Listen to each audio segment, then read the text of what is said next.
un gesto che ripetiamo innumerevoli volte nel corso della nostra giornata e della nostra vita. Riempirsi un bicchiere d'acqua pura, potabile e naturalmente bere, qualcosa che sembra dato per scontato, semplice, che tutti possano farlo, invece non è così, perché non è detto che l'acqua sia disponibile per tutti e che soprattutto sia un'acqua di qualità.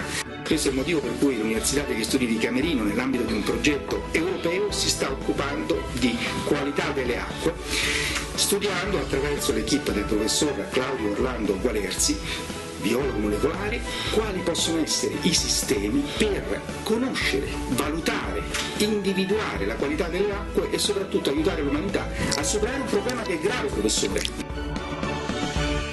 Sì, il problema effettivamente è gravissimo perché quando lei ha preso un bicchiere d'acqua ha fatto una cosa che è tutt'altro che scontata per più di 1 miliardo di esseri umani che mancano quasi completamente di acqua, ma sorprendentemente forse il 16% circa della popolazione europea non ha accesso a delle fonti sicure e salubri di acqua. Ecco professore, lei sta partecipando a un progetto europeo che prevede anche tanti altri gruppi di lavoro in altre nazioni europee. Chi è che sta lavorando in questa grande impresa che state sviluppando? Il nostro network, la nostra rete di ricerca comprende 12 laboratori appartenenti a 8 paesi europei, cioè 7 europei e uno associato all'Europa della Turchia. Questi 12 laboratori ovviamente ciascuno contribuisce con le proprie competenze e le proprie capacità a aspetti specifici del problema. Il nostro progetto non si occupa delle possibili contaminazioni da prodotti chimici o altro. Però la maggiore parte del progetto è focalizzata sulla ricerca di patogeni nell'acqua e noi abbiamo tutta una serie di patogeni che vanno dai batteri, virus, cianobatteri, i quali produttori di tossine, e alcuni protozoi che possono, specie in alcune zone, rappresentare un serio problema per la salute umana.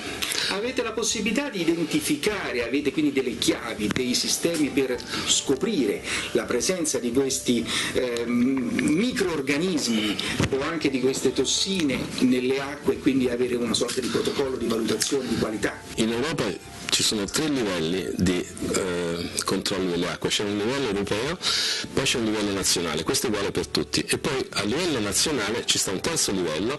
In Italia per esempio ci sono le ARPAM eccetera che si occupano a livello regionale, ma questo può essere, in altri paesi può essere un sistema di controllo delle acque diverso da quello che c'è in Italia.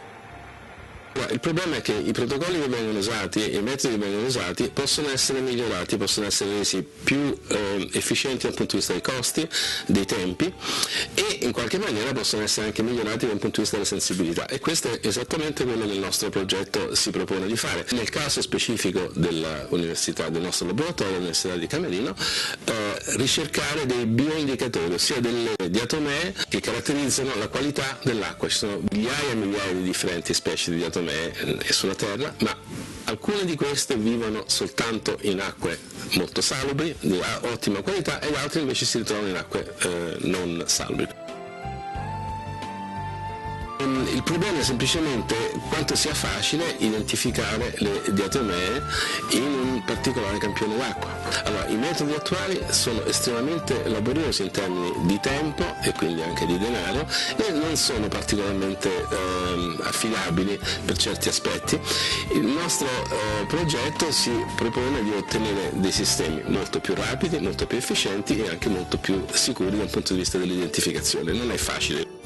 Se il nostro sistema funzionerà, sarà possibile un monitoraggio più efficiente, meno costoso e anche più frequente della qualità dell'acqua.